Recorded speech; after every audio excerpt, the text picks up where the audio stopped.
And since all of you, many of you have taken OWL, I will admit my situation at the time of this, of this story, and that was that I had very, very painful cramps the whole day. And I was ill in other ways as well. I don't see anybody getting embarrassed and running out. That's good. And I was hungry. And we were really, really tired.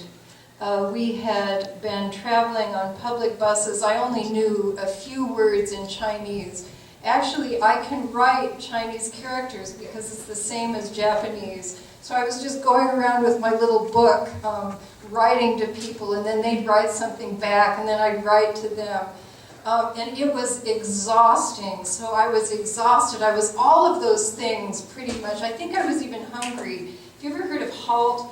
It's hungry, angry, lonely, tired. And Lou and I had been on our own. And it's like when you're HALT, you don't do anything. You go home and you sit. But we couldn't because we were on a trip. And so we were out and about. And we were waiting at a bus stop. And I was in pain. And someone came up behind me, and just as I was getting on the bus, reached up and touched me in a really horrible way, which I think you can imagine. And I was shocked, and I was angry. It was like all of the things of that trip that had been so hard for us because people had gathered around us, staring at us all the time, just came up. And so I was getting on the bus, this person reached up and grabbed me and touched me, and I stood on that bus and I saw this man and I said, "That's the one who did it." And I went up to him and I hit him. I was in my 30s. It was a long time ago. I don't do that anymore. Okay. So Lou and I then the doors to the bus close. And Lou and I are on this bus. And then I realize that wasn't the man. It wasn't the person who did that. And I went up to him, and I tried to speak Chinese to him, but all I could say was, "I am an American," which doesn't help. And things like, I was trying to remember from my beginning Chinese class, things. And then I wrote him things like, "I'm sorry," and he just glared at me. The next part of the story, Lou looks really good because she saved me from perhaps being killed by this person no, and I'm serious, he was very, very angry, and he told his friend, and he waited behind us, and when we got off the bus, and Lou shielded me from behind, and he kicked her really, really hard. And thank heavens he didn't get off the bus with us, because I don't know, he was angry. So I tell you this story because this story taught me an important lesson. It taught me that revenge doesn't work. It also taught me that very often when you try to get revenge, you hit the wrong person.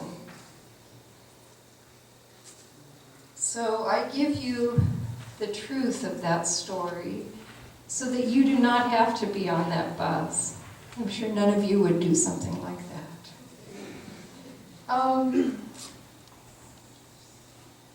I want you to think about the injustices that make you angry. There are so many around us. Another one I have, the one I have right now, my own personal injustice right now, is that a couple of years ago, a year and a half ago, Lou and I bought a car. My old car died, and for the first time in my life, we thought, let's buy a new car.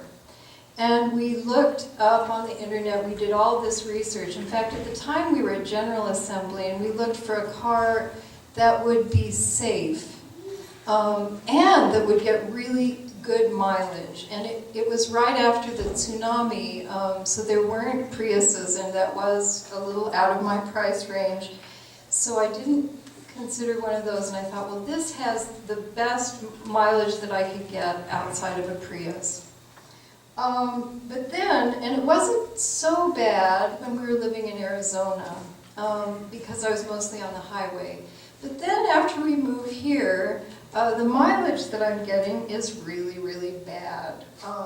It's like, I mean, I could have gotten an old clunker and gotten similar mileage. So I'm not feeling very good about this. And I go to the dealership. Don't worry, I didn't get angry.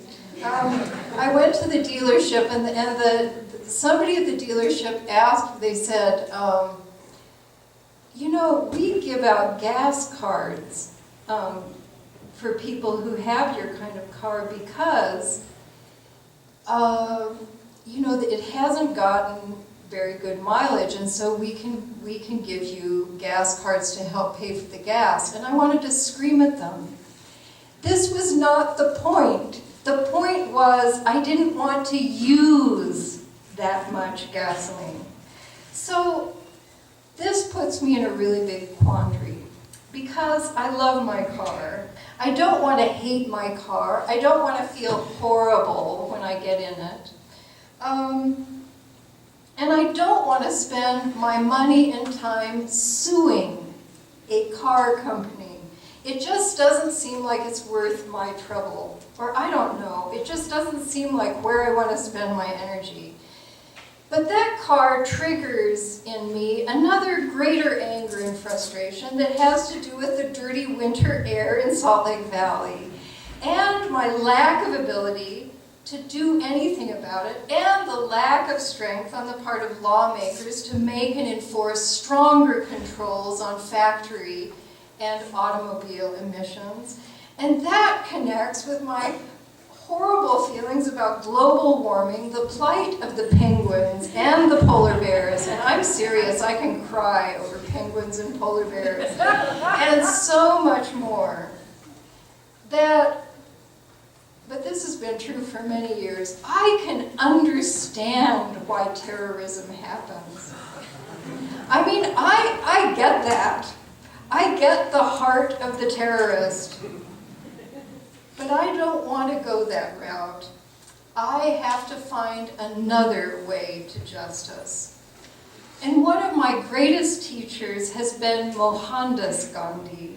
I'm saying Mohandas on purpose. I'm talking about the young Gandhi, before he became to be called Mahatma, Sanskrit meaning the large life or great soul.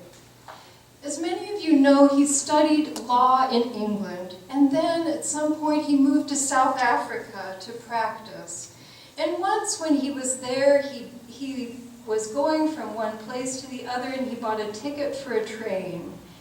He was on a first-class compartment when he was kicked off because he was the wrong color. He was not white, so he could not ride on that train.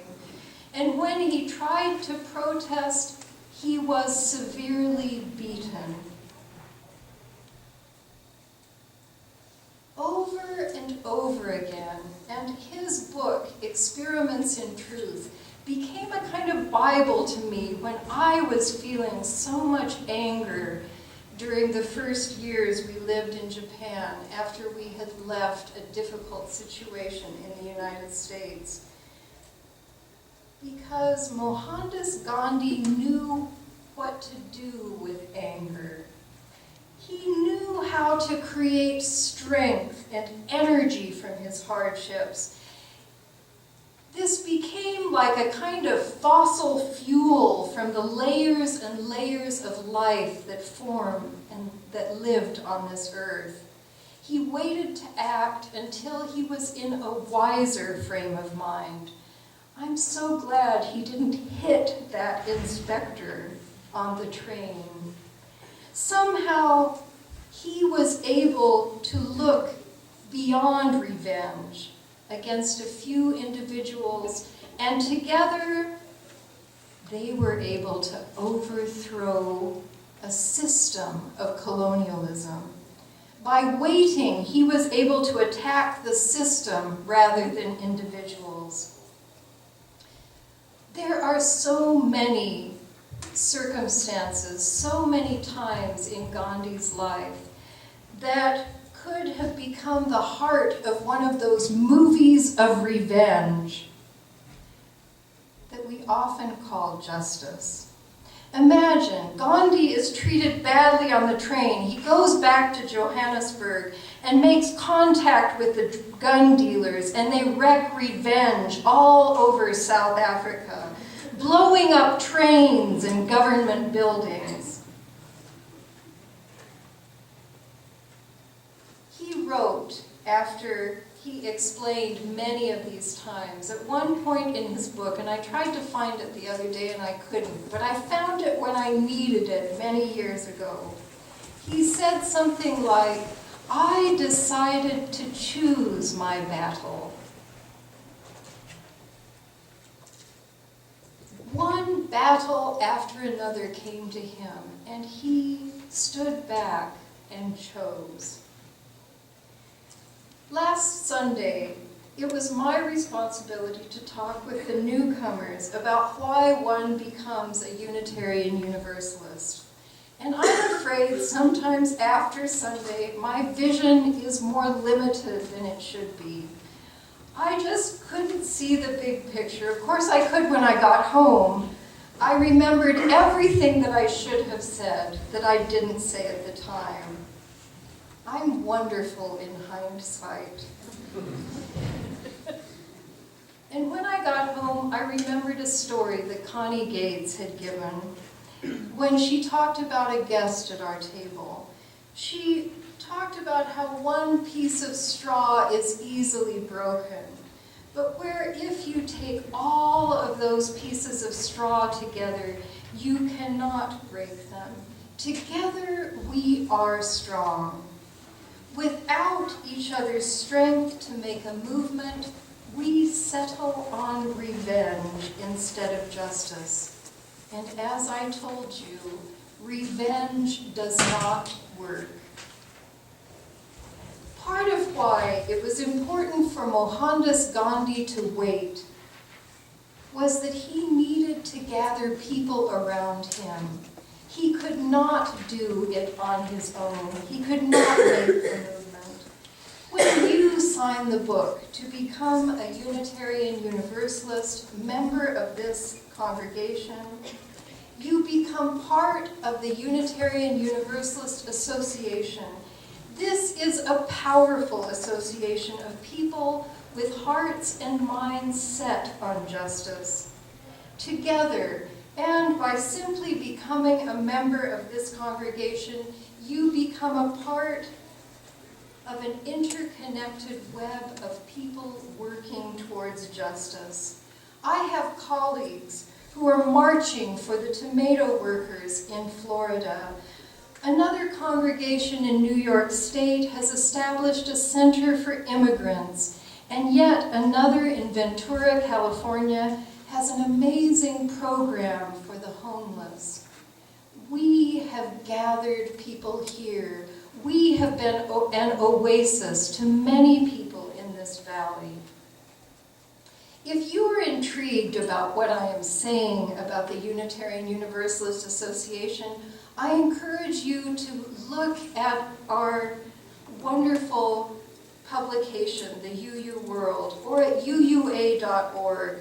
But better still, I would like to encourage you to come to one of our large gatherings. On April 26th, there will be a regional meeting in the Pacific Western Regional Assembly. This will be held in San Jose, California. And from June 19th to 23rd, our General Assembly will be held in Louisville, Kentucky. These meetings fill me with hope, because in them we learn how other people are making a difference. and how we can join forces with them. Lou and I will be there in Louisville, and we'd love you to be there with us. We'd love to meet in the evenings after a full day of meetings and demonstrations and singing with all those other people who have bumper stickers on the backs of their cars. And we can take these ideas home to this congregation, to Salt Lake City. Together we can be a formidable force for change. And General Assembly is a place where we can gather force and power, where we do not feel that we are alone. Last week, I asked you to write about what burns in your heart, what stirs your souls, and your voices call for justice in this sanctuary. Just opposite our chapel in the back, there is a bulletin board, and I have put those things, with help from Jan and other people, we have put them up on that board for you to see. These are the things that stir in our hearts. Many of you wrote about taking care of the earth. And out of everything you wrote, I am choosing those words about supporting and healing the environment, because in around 6 weeks, we will have a very important birthday for this community. We will commemorate 30 years of South Valley history on Earth Day. I have always believed that birthdays are a time to take steps, to help us feel better about turning the age we're turning. I often do something big right before my birthday, so then I can think of my age and think, oh, it's not that bad, I did that thing. On Earth Day, wouldn't it be wonderful for us to talk about our plans for the future, as well as what we are doing right now, and what we have done in the past?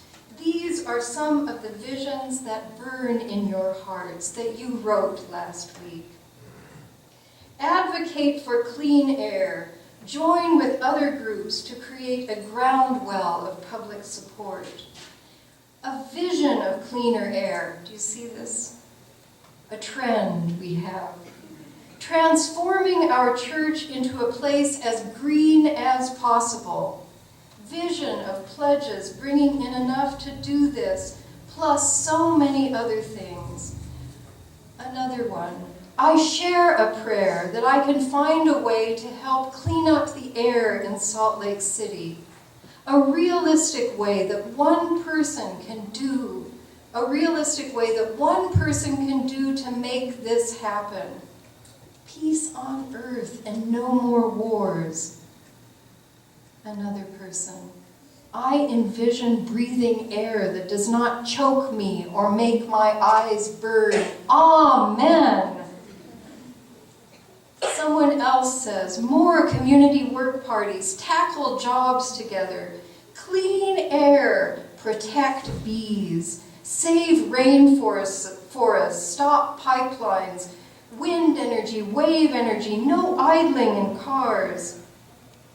Another person, for SVUUS to become more green, to use less and recycle more, not to waste food after our gatherings. Another one, I pray for a sharing of common vision to face the need for a clean environment for generations to come. Another that kind of includes all of these, sustain our earth. During these next 6 weeks, before we turn 30, while we are sharing our plate with a specific goal of more energy-efficient lighting in the social hall, I invite you to talk about what we can do as a congregation. May these 6 weeks be a kind of time like a think tank to turn our energy into practical actions that will make this community more ecologically sustainable. We are called to make use of all that energy that sits within us. If we don't gather together to make justice, we feel helpless. That's an awful feeling. If it goes too long, we feel depressed, or we resort to revenge. I think that's what's happening when those mean people won't let me turn in when I have my blinker on and they just look at me. I think they have things inside that they need to turn into positive action. Doing nothing with what we believe in, with what angers us, with what deprives us of rights, diminishes our souls rather than makes them large. Mahatma Gandhi, the one whose soul kept growing and growing through his life, he waited until the right moment to act, until he had found people who shared his view of justice and what needed to be done. And this is why we gather together. One of the reasons. It is to use our feelings of injustice constructively and make a difference.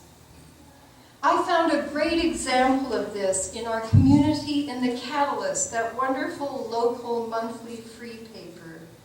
Doreen Kulikowski's daughter, Bianca Windward, has a blog, Be Localicious Utah, that directs readers towards making a difference for decreasing our carbon footprint through showing us where we can buy local produce in Salt Lake City supermarkets, CSAs, and farmers markets. There are lots of experts in this room. Experts in making home gardens and raising chickens for eggs in this city. 2 amazing South Valley cooks are going to do a workshop on vegan cooking during the next month. And those of you who are concerned about clean air, and Lou and I will be right there among you, let us meet to see how we can use carpooling and public transportation to reduce our fossil footprint. During the next weeks, the Social Action Council and many individuals such as Tucker Gurney, I hope this isn't a surprise, Tucker, and some folks at Interfaith Power and Light will be facilitating our joining together and looking for compatriots who share that burning in our soul. We are planning meetings about the possibilities of solar panels for our building and the ways we can carpool and eat more local food. I've been even looking into bus routes that could keep me out of that car. And I encourage you, don't wait for someone to come up to you and tell you what to do. For I believe that we have those answers already among us. Reach out to people in the Cottonwood Cafe, even during the beach party following the service. You might be standing or sitting next to someone who has the same concern and needs your ideas. What things can you do? As we move towards a very important anniversary on Earth Day, let us take time to figure out how we can put our visions into action. That is the work of justice. May it be so. Amen.